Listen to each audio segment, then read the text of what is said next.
You are listening to the So Now What podcast with your host, Lana Manikowski, episode number 2. Thank you all for joining me today and being supportive and the great feedback and the questions and comments about my podcast and the creation of it. And for everyone who listened to my first podcast, you know that my goal is to build a community for other women like me who went through fertility treatments and did not become a mother. And one of the things that was very helpful for me through my years that have passed since finding out that I was no longer going to have fertility treatments was realizing that I had created certain beliefs about my life and how it related to my purpose and the fulfillment I could have because I wasn't going to be a mom. So in today's episode, I'd like to talk about beliefs and what you believe about your life after IVF and figuring out how to really tap into your beliefs and just become more aware of them.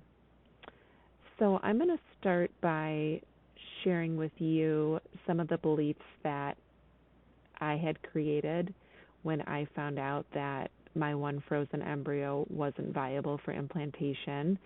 And when my reproductive endocrinologist suggested that we discontinue further fertility treatments just because our response wasn't going in the direction that would result in a viable pregnancy. So the life that I believed I was destined to live basically vanished.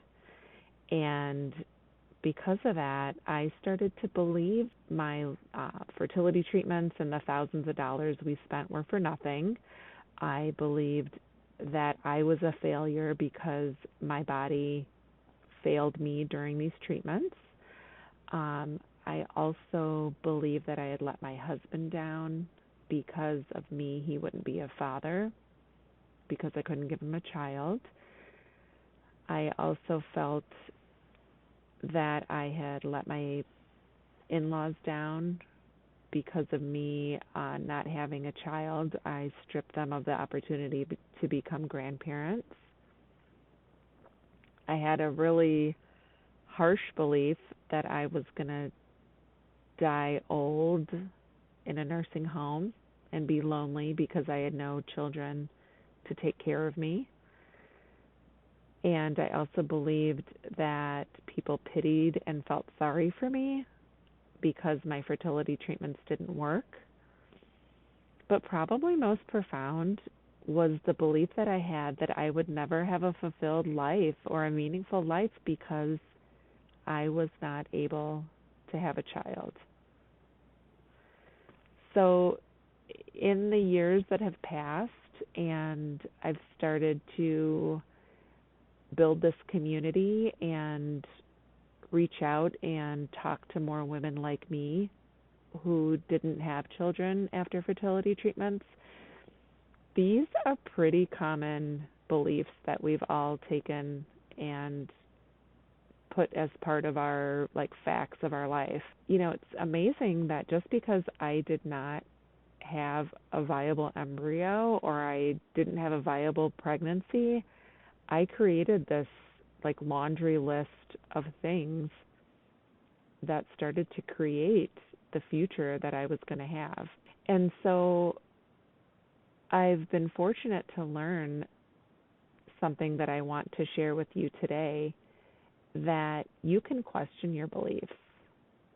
We take them for face value, and we're often so convinced that these beliefs are not changeable, and we think and we're convinced that who we think we are, future of failure and this future of sadness and loneliness and letting people down. And it's not true. Like, we can change who we are by what we think about who we are.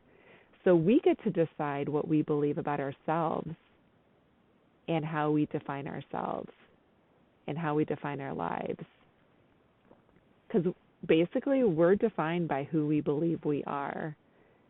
And the things that people have said to you, or the beliefs that you may have accumulated because of the experiences you went through trying to have a child, aren't the gospel. And as long as I believed the beliefs that I was having, there was no way I was going to change the way I saw my future.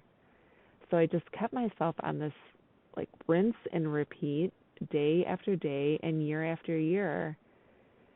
And I came to the realization that those beliefs just weren't serving me any longer. And so in this podcast, I'd like to talk a little bit more about the opportunity that you can have to start to get curious about what your beliefs are, so that you can identify the accumulated beliefs and decide whether they're serving you and whether there's something you want to keep, whether they're even true anymore. So the first bit of advice I'd like to give you is, as you're doing this exploration, which, by the way, is going to be totally liberating, is don't judge yourself for what you believe about yourself, because a lot of this stuff, like when you really start to peel away the onion, it ain't pretty, folks.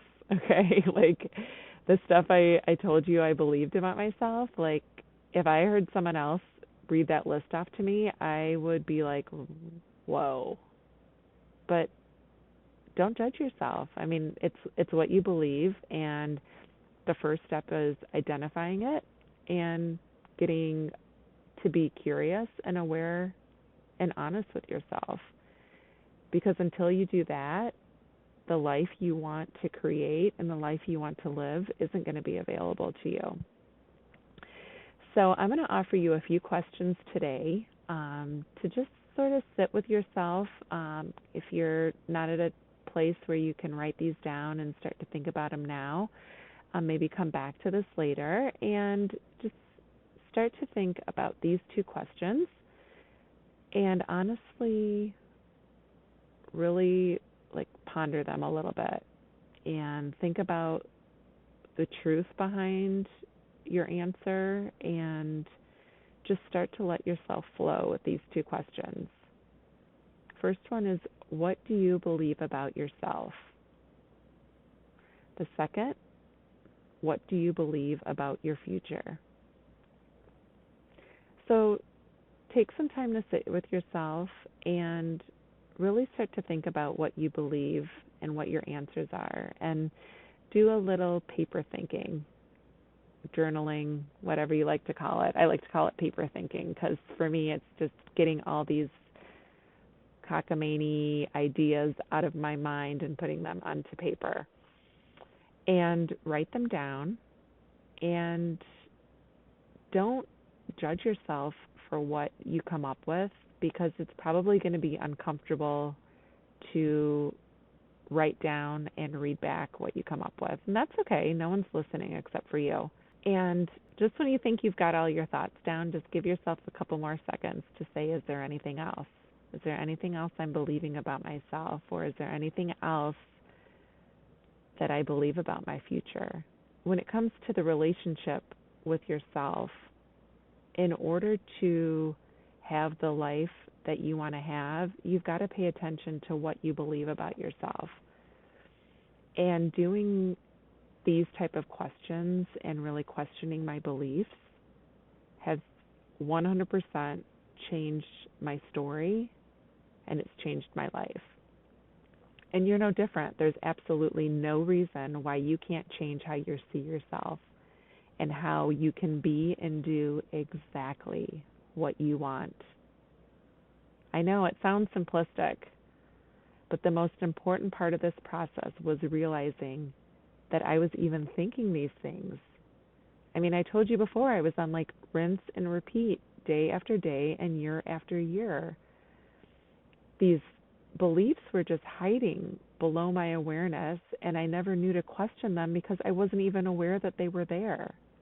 And once I became aware, it was so enlightening and actually so much easier to change my beliefs. So, would you believe me if I told you that your beliefs can be anything you decide? I went through the beliefs I was clenching onto, and I decided I was going to be the one to evaluate each one of them and decide if they're worth keeping and worth exploring. And so now I look at my life through a different lens. No, I'm still not a mother, but my goal is to be the example of what's possible for women when they don't become moms after years of fertility treatments, years of IUI and IVF and medications. And there's absolutely no way I could ever get to this side of healing without knowing what my beliefs were about myself, evaluating my beliefs, and deciding which ones I wanted to keep. So I hope this process is as valuable to you as it is and was for me. And you'll notice that once you get it out and you start looking at them, you'll realize that they're just simple thoughts. These beliefs can be changed. They can be perfected. They can be a way to love yourself and feel compassion for yourself. Really try to be as honest with yourself as you can, and just don't judge yourself, because I guarantee you, whatever comes out on that piece of paper for you, you're not the only one who's ever felt that. And until you identify it and hear yourself say it, you won't be able to heal from it. I can't wait to talk to you all next week when we're going to work on step 2 of beliefs. And we are going to take an amazing journey of rewriting our story. So through this work that you're going to do this week, we are going to start to decide where these beliefs are taking us, whether we want to keep them, whether we want to create new beliefs, and with those beliefs, write the story of our future and live the purposeful and meaningful life that we are all destined to live. I can't wait to talk to you next week.